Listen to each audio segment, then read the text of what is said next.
Hello,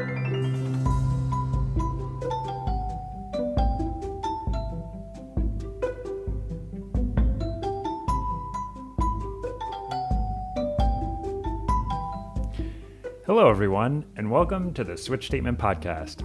It's a podcast for investigations into miscellaneous tech topics. This is episode 13 in our series on the design of everyday things by Don Norman.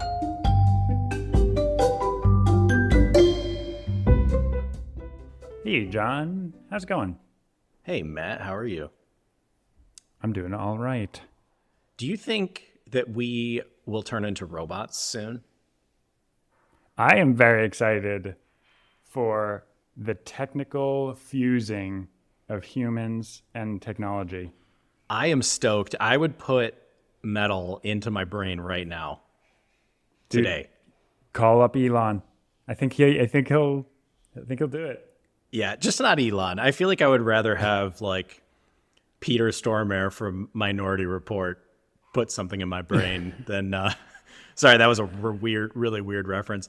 The reason I'm mentioning this is because there was a really interesting part of this chapter, which is design in the world of business, where, you know, we've already sort of covered some of the interactions between running a real business and trying to design things.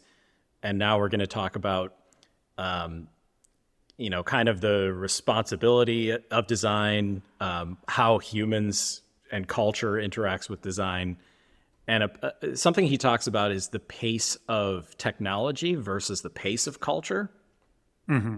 And generally just the pace of human evolution, where the pace of technology, very, very fast, pace of culture and human evolution, generally very, very slow.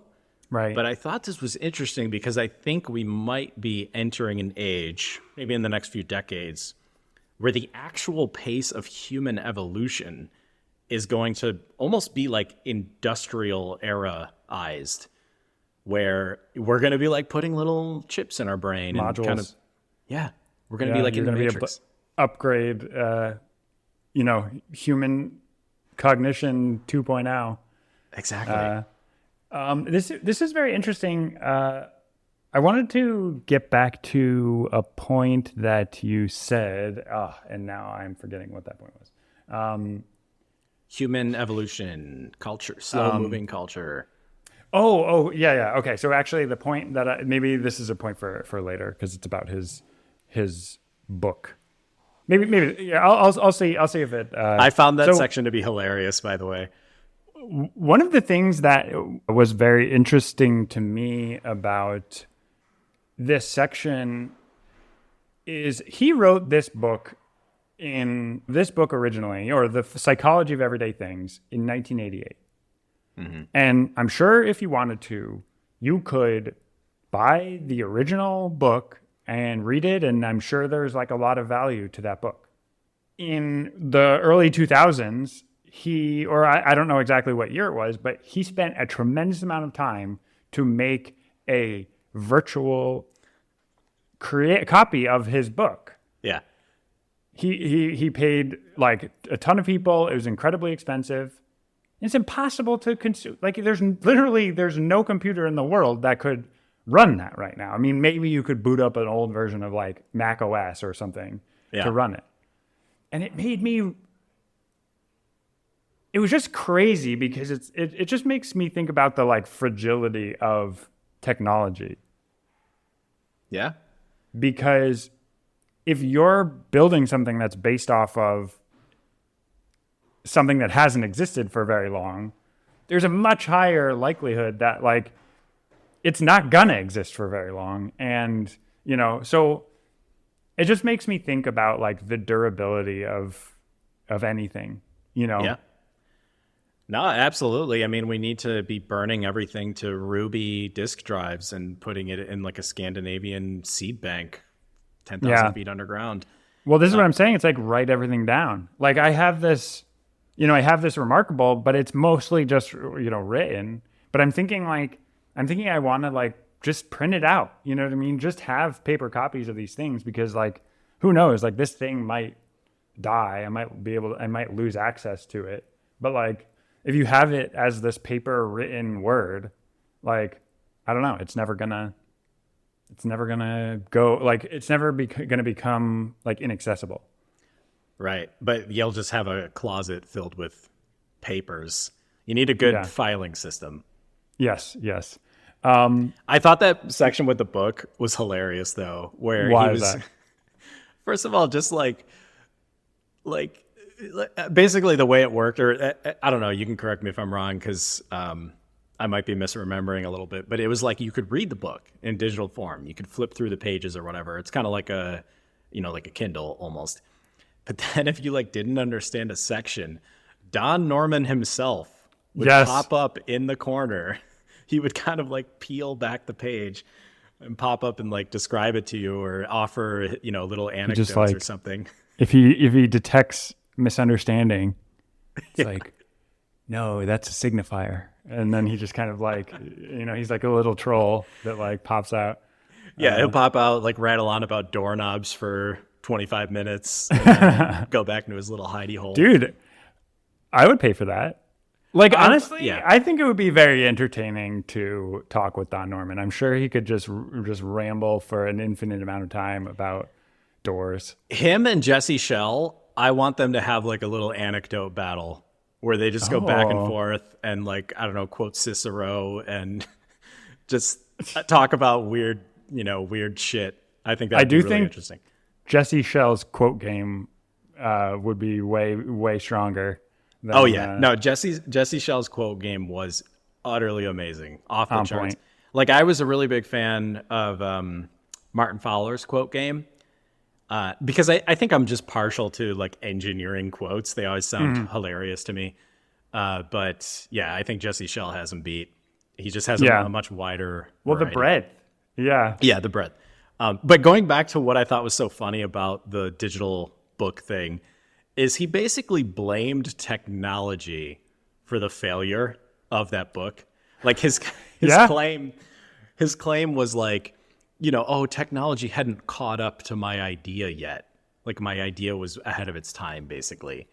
Which just, I don't know why. I mean, maybe I'm like developing this narrative against Don Norman, but to me, it just read like an excuse, basically.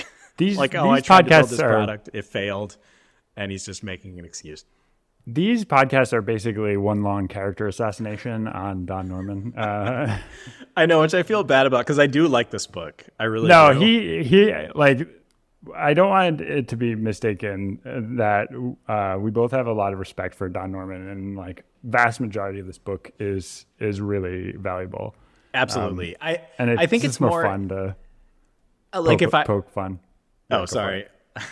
I think what I would say is I just find him to have this like curmudgeonly, outlook, which I find it amusing. I don't think it like undermines his larger points that he's making, because I do think he's got some very valuable insight that he's offering.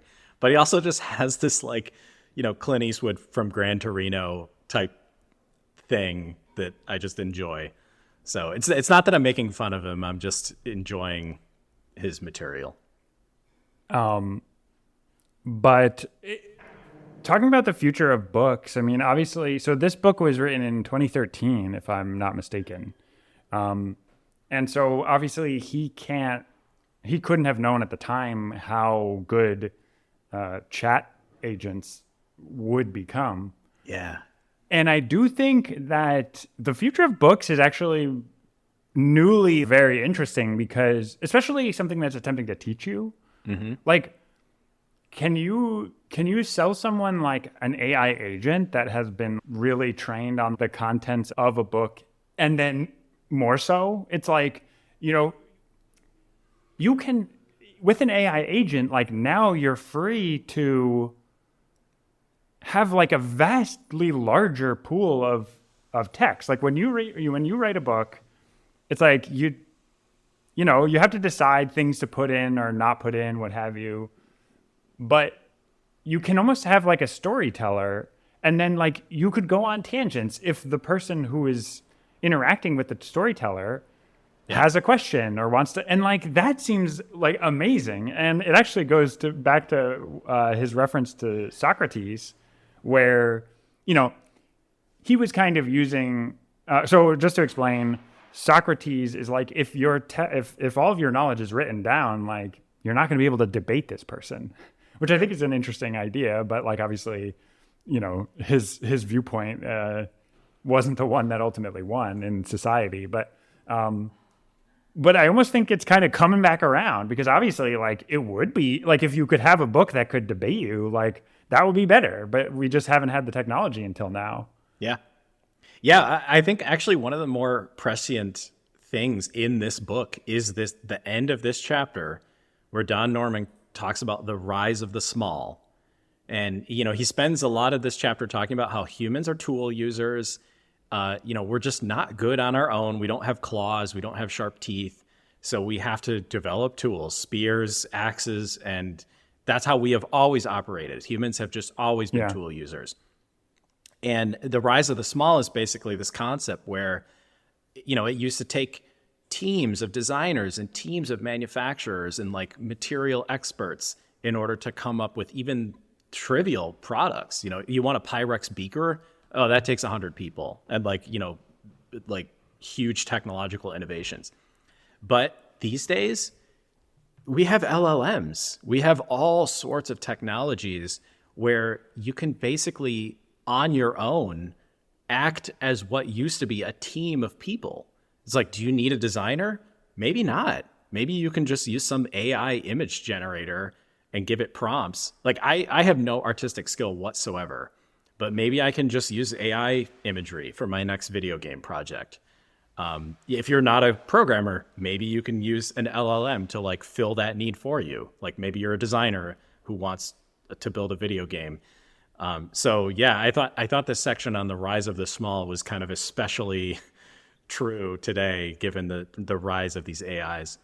Yeah, and like only going to get more so. And I think if there's a concern that I have about this upcoming AI revolution, it's how companies are going to respond when they're able to do their work with much fewer people. Like, yes, it's going to empower individuals to be able to do things they never could before, but it's also going to be able, it's going to enable corporations to cut a bunch of their staff, probably. Yeah.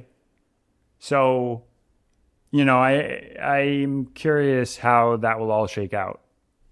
But yeah, me too. No, I mean, it's a lot of folks talk about the scariness of artificial intelligence. And while I am generally optimistic about artificial intelligence, there is definitely a dark side to it. And I think you're putting your finger on it where, like a lot of folks talk about kind of a post-scarcity society where we're generating enough resources that people don't have to work if they don't want to. Yeah. But that's not how it's going to be, at least in the near term. The way our society works today is if you can enrich yourself, that's what you do. You're not going to just give that wealth to other people. I mean, the wealth stratification in the United States is absurd. So I do really worry about that. I worry about a huge part of the workforce just losing their jobs and there being no replacement for that and them just not having an ability to provide income for themselves. I definitely agree with that. And I think if there's a split, like if we're separating the population into two pools, like the group of people for whom this upcoming AI revolution is going to be beneficial versus detrimental, I think it's about self-motivation. If you have ideas and you are able to make those ideas happen, or you're able to take initiative, I think the AI revolution is going to be amazing for those people because they're going to be able to get done stuff that would take, like you're saying, 100 people. You're going to be able to make a beaker as if by magic, right, with a single person. But so then there's also a group of people, which I don't want. I think there's a risk of moralizing and saying that those other people are bad. But there's this vast group of people who are like, I don't want to lead. Like I don't have an idea for a business. I don't have an idea for a product. I don't want to act in that role, but those people shouldn't be punished for that. Like they just want to they want to show up, they want to do a job well, they want to feel fulfilled by that, and then they want to go home. And it's like that should be okay. But I agree. I feel like we fall into that category in a lot of ways. You know, it's like we've been honing this software engineering craft for so many years, and like that's kind of what I want to do for my 8 hours a day. I think we're on the boundary. You know, I think there are some people who like they have to always be their own boss, and like if they're not building something themselves, they're just fundamentally unhappy. Yeah. I think you and I can operate in the cog role, and maybe that's like a slightly negative framing, but I do think we have examples where we're able to take initiative. We have an idea of our own, and we can put that into practice. Yeah, we have done that with the help of others. Yeah, that's definitely true.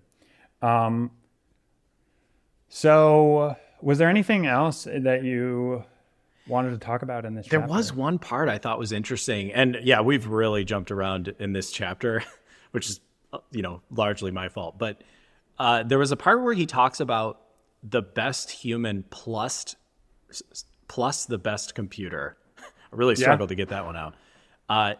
Is not as effective as average humans kind of diligently working well together in tandem with computers.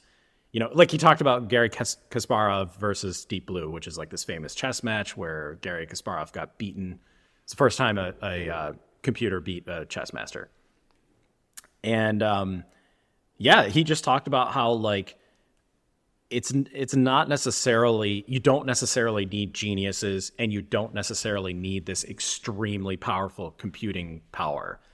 You can get a lot of mileage out of average human beings, and fairly average computing power. And I thought that section was really interesting because this is sort of something, and I'm probably stretching this a little bit, but this is something I have come to believe in my career, that I would rather have a team of like fairly above average human beings who are just kind of diligent, work well together, willing to put in the hours. I would rather have that than have like one or two absolute rock stars who can like, I don't know, change the world, but they're prima donnas. I think it is beneficial to have a team who are all operating at roughly the same level. Like if you have a Jeff Dean on your team, and then you have someone who's more of just like a standard engineer, you can wind up with that standard engineer performing worse than if they were on a team with other like-minded people or like-skilled people. Yeah. You have this engineer, he's running circles around everyone, and they're like, they look great to upper management. It's like, look at how much stuff they're doing. But then everyone else is this person is changing stuff constantly. Yeah. I don't understand half of it. And so I do think there's something to be said for a group of people. They're all kind of, they're working cohesively, and then in a way that maximizes the potential of everyone. Right. I like that word cohesively. I think that's one of my top 5 words to like describe my ideal team. That, because a lot of times in teams there's just tension between members of the team, and it's so important to just have people who can kind of agree to disagree. Yeah. Disagree and commit. To make another. Yeah, another Bezos reference. Okay, but so I definitely agree with that. I did want to talk a little bit about the moral obligations of design, and we teased that in the last chapter, or last episode. And he just talks about how you get these business decisions, like this business-based decision to like make a new phone every year, make a new car every year, very intentionally change the whole style of your clothes. he has this anecdote of how Henry Ford looked at Fords that failed, and the engineers were like, oh, okay, he wants to find the parts that failed and make those better. But it was like, no, no, no. I want to find the parts that didn't fail, and I want to produce those more cheaply so that they all fail together in one massive like explosion. Yeah. Which sadly was one of the more brilliant discoveries. That's why he was. That's why the Ford was so successful. Yeah. Don Norman proposes an antidote to this, which is like subscription services, where you're paying a monthly fee to this company, and then they can just produce the best durable goods as possible because you're still paying them. Right. I hate subscription services. Me too. And I don't think that'll work psychologically. Like, I'm sure you can come up with some ideal framework where that makes a ton of sense. But I'm just thinking about human nature and the psychology of a subscription service. I just don't think that could work. You know, my way of doing this, and I've experienced this in my life where I'll just use an example. Like 15 years ago, I got really into coffee and French press. And I bought a burr grinder from KitchenAid, and it cost $400. And at the time, for me, that was like a tremendous amount of money. But that thing was amazing. I could make perfect French press coffee with that thing.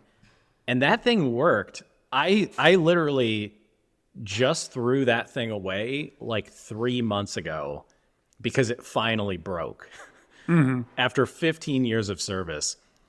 And, you know, you could argue that, oh, KitchenAid, they only made $400 off of me over that 15-year period. But I think you could also argue that, like, you know, I've told people about that product. Like, I'm not like an evangelist for them or anything, although I guess here that's exactly what I'm doing. But it was just such a satisfying product to use, and it just did the job really well. And it cost way more than the average coffee grinder. But I was willing to pay that price because of how well it worked and how it just did the job. Right. And like a business that is going to sell a grinder for $80, that is going to last you 2 years, would have made out, like, they probably spent less to make it. And then, you know, they probably made more overall profit. And then they were able to sell however, like 7 of them to you.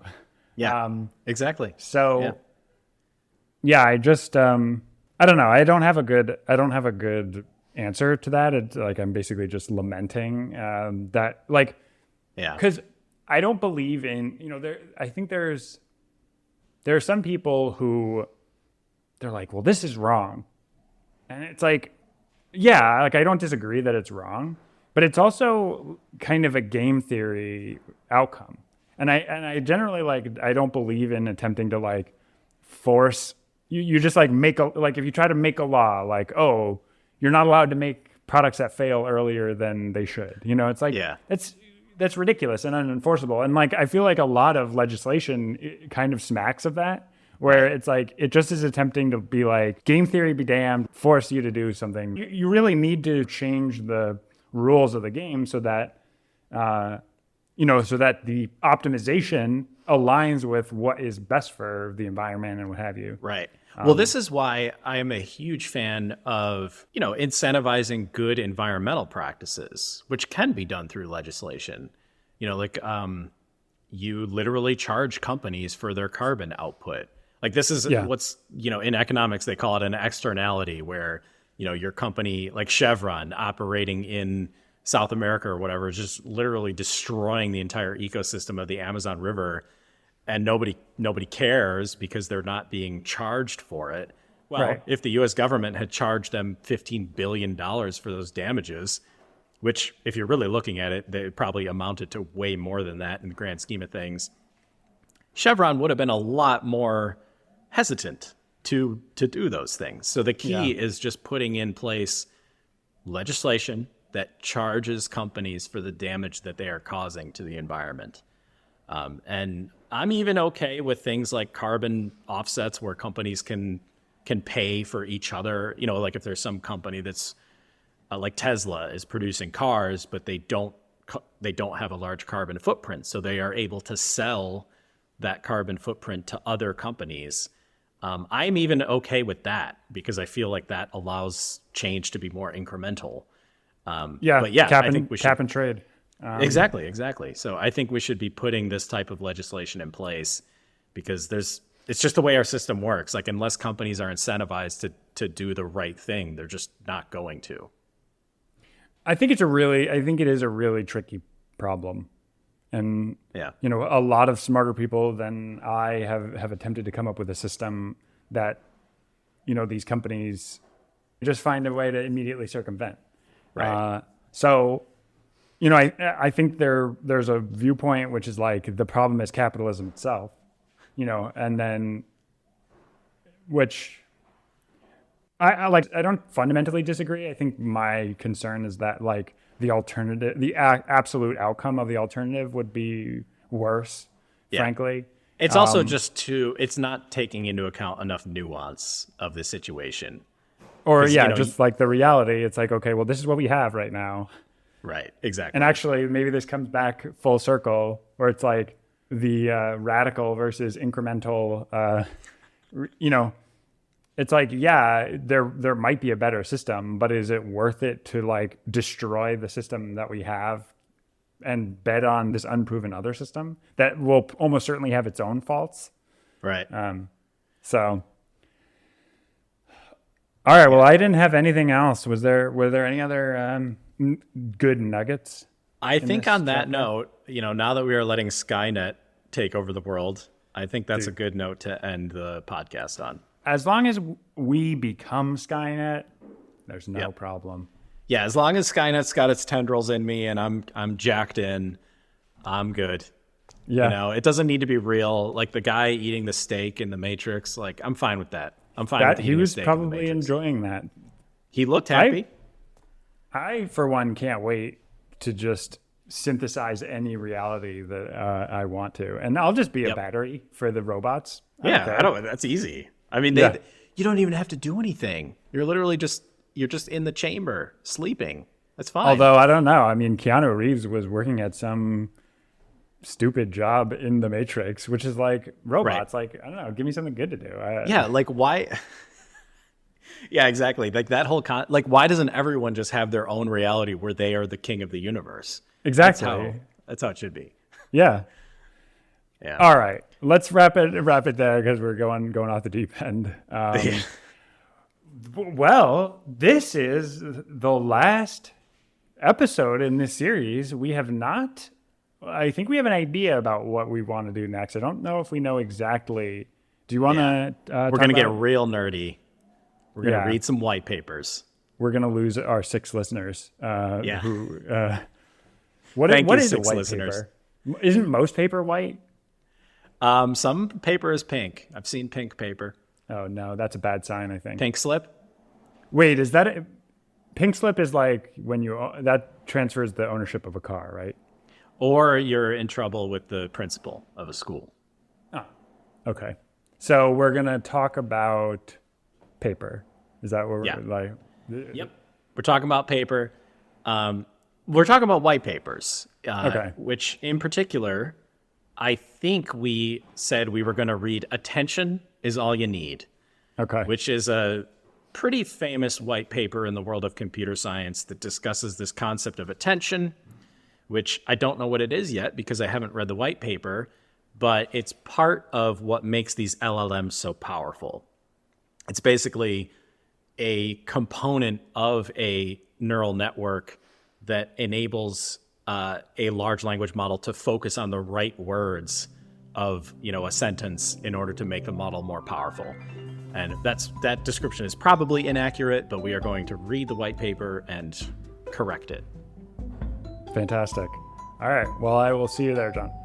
See ya.